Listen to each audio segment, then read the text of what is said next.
मोहम्मद नुमान और welcome to medical hacks. आज मैं जो आपको टॉपिक करवाने आया हूँ है स्केलेटल मसल कॉन्ट्रैक्शन का टॉपिक है, जो गाइटन का चैप्टर नंबर 46 है और फिर दोस्त का पेज से 18 to 12 है। इस स्केलेटल मसल को आज मैं आपको कवर करवाऊँगा। पहले आपको स्केलेटल मसल कॉन्ट्रैक्शन से पहले आपको उसके बारे में कि सार्कोप्लाज्म के वगैरह कुछ टर्म्स के बारे में पता होना चाहिए। एक्टिन फिलामेंट्स क्या है, मायोसिन फिलामेंट्स क्या है, मायोफिब्रिल्स क्या हैं, और सार्कोलीमा क्या है। सार्कोलीमा बेसिकली हम नॉर्मल सेल को देखते हैं, उसकी प्लाज्मा मेम्ब्रेन होती है, लेकिन हम स्केलेटल मसल को देखते हैं तो उसकी मेम्ब्रेन को हम सार्कोलीमा कहते हैं। इसके अंदर मायोफिब्रिल्स होते हैं, ये कॉन्ट्रैक्टाइल फिलामेंट्स होते हैं। कॉन्ट्रैक्टाइल फिलामेंट्स दो टाइप के हो सकते हैं, वो एक्टिन और मायोसिन है। हमारी कॉन्ट्रैक्टाइल फिलामेंट्स में एक्टिन की जो वैल्यू होती है वो ज़्यादा होती है, 3000 एक्टिन फिलामेंट्स होते हैं, और जो मायोसिन होते हैं वो कम होते हैं, 500 मायोसिन फिलामेंट्स होते हैं। ये एडिशनली अटैच होते हैं हमारी बॉडी इसके अंदर स्केलेटल मसल के अंदर, एक मायोफिब्रिल्स के अंदर, और ये हमारी एक्टिवली स्केलेटल मसल को कॉन्ट्रैक्ट कर रहे होते हैं। आपको पहले पता होना चाहिए, कुछ टर्म्स का पता होना चाहिए कि आई बैंड क्या है, ए बैंड क्या है, जी डिस्क क्या है, सार्कोमेर क्या है। ये बहुत इंपॉर्टेंट यू क्यों है।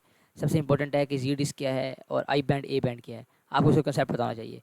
पहले से आप इस डायग्राम को देखें, इसके अंदर इसमें आप देखें कि आई बैंड है और एस जोन है और ये दरमियान में ए बैंड है। जो हमारा थिक फिलामेंट होता है वो ए बैंड होता है और जो थिन फिलामेंट होता है वो आई बैंड होता है। अब इसको हम ए और आई बैंड क्यों कहते हैं? आई का मतलब है कि ये लाइट बैंड है, मीन्स ये आइसोट्रोपिक टू पोलराइजेबल लाइट है, और ए बैंड का मतलब है कि ये एनिस्ट्रोपिक टू पोलराइजेबल लाइट है, ये डार्क बैंड है। अब इसके अंदर देख लें आप पिक के अंदर, ये आई बैंड है, ये देखें, और ये आई बैंड है, मतलब कि ये लाइट बैंड है और ये थिन फिलामेंट होता है यहाँ पे अटैच, और ये आइसोट्रोपिक टू पोलराइजेबल लाइट है। और जो हमारे पास मिड में पड़ा होता है ये होता है हमारे पास ए बैंड पड़ा होता है, जिसे हम कहते हैं एनिस्ट्रोपिक टू पोलराइजेबल लाइट होता है, और ये डार्क बैंड होता है।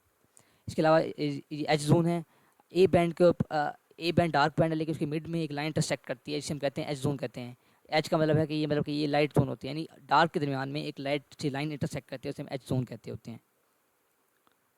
अब देखिए आई बैंड, इसमें सारा वही बताया है कि I band isotropic to polarizable light और A band anisotropic to polarizable light. इसके बाद जी डिस्क क्या होता है?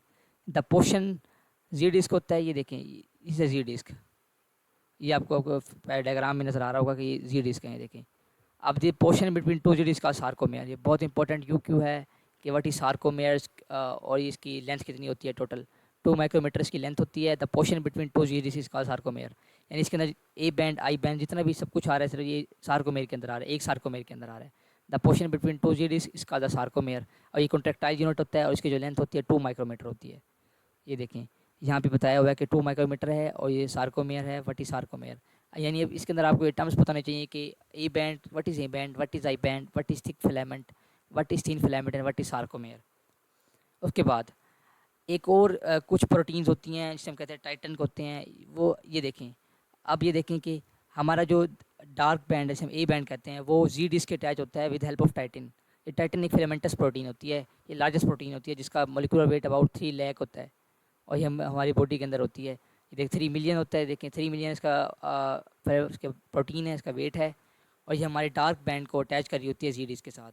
ये फिलामेंटस प्रोटीन होती है, ये बेसिकली एक स्प्रिंग की तरह एक्ट करती है, मतलब कि ये स्प्रिंग की तरह एक्ट करती है कि ये हमारे कॉन्ट्रैक्टाइल की जी डिस्क की लेंथ को चेंज करती है, कभी उसको शॉर्टन्स कर रही होती है, कभी उसको ज़्यादा कर रही होती है। यानी जब व्हाट इज़ द, आपसे पूछेंगे what is Titan, the Titan is the filamentous protein which connects the dark band यानी thick filament with the Z disc. It acts as a springy molecule को affect करती है, और ये हमारी change the length of sarcomere को change कर रही होती है। या इसके बारे में अब आपको टाइटन के बारे में पता लग गया। अब उसके बाद है स्लाइडिंग फिलामेंट मॉडल। अब कुछ मॉडल्स हैं हमारे जो स्केलेटल मसल कॉन्ट्रैक्शन को बारे में दिए गए हैं। एक स्लाइडिंग फिलामेंट मॉडल हो गया, और एक होता है पावर स्ट्रोक क्या होता है।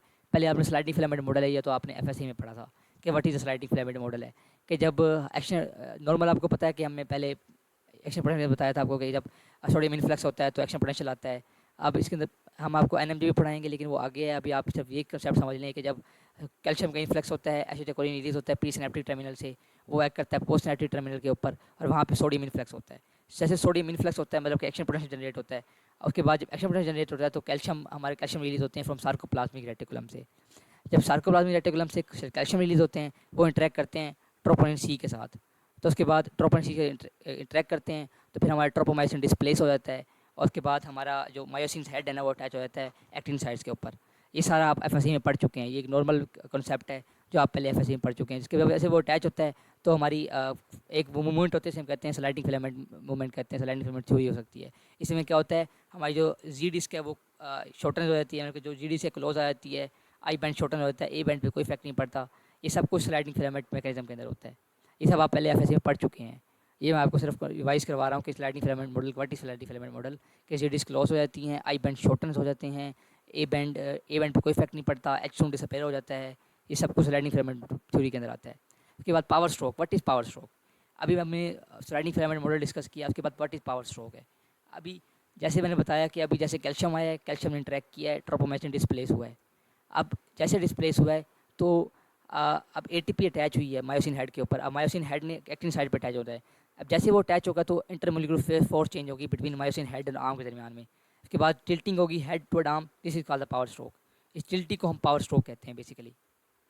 उसके बाद आपको नॉर्मल मायोसिन और एक्टिन का पता होना चाहिए कि मायोसिन मॉलिक्यूल कैसे बनता है, मायोसिन फिलामेंट्स कैसे बनता है। अब मायोसिन मॉलिक्यूल का स्ट्रक्चर देखें, मैं आपको ये देखें, each myosin molecule contain the 2 heavy chains and the 4 light chain. ये देखें, ये 2 हैवी चेन है जो उसकी बॉडी, जो उसकी टेल बनाती हैं, 4 लाइट चेन जो उसका हेड बना रहे होते हैं। अब मायोसिन फिलामेंट ये है मायोसिन मॉलिक्यूल, लेकिन मायोसिन फिलामेंट्स के टोटली डिफरेंट होता है। अब एक मायोसिन फिलामेंट के अंदर 200 मायोसिन मॉलिक्यूल होते हैं। ये देखिए, the one myosin filament is made of the 200 myosin molecule. ये देखें, अब ये देखें, ये हमारी 4 लाइट चेन थी एंड 2 हैवी चेन थी जो उसका टेल और हेड बना रहे थे। अब जो इसकी जो टेल है वो मायोसिन फिलामेंट का बॉडी बना रहेगी, और जो इसकी हमारे पास जो हेड है वो इसके आर्म बनाएंगी।